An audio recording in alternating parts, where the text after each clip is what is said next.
La terra i la paraula és un llibre que és un dietari i també són unes memòries de la infància i la joventut que vas viure al poble de Pedralba, a la comarca de la Serrania o dels Serrans.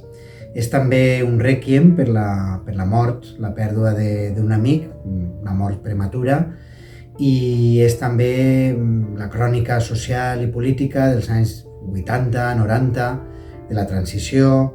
Es parla també de la guerra civil espanyola, de la postguerra, i és un llibre en el qual he intentat expressar la meva veritat.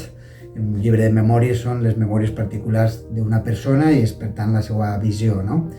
Crec que està escrit d'una manera molt meticulosa, molt poètica també, perquè no he pogut evitar la meva afició com a poeta, no? Que m'agrada molt escriure poesia.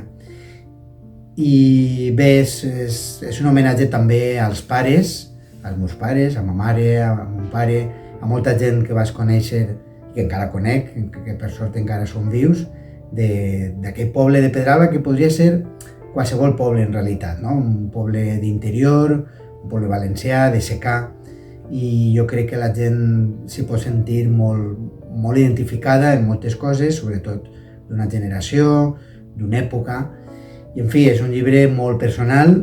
Jo diria que, i ho dic amb tota la sinceritat, que fins ara és el meu millor llibre.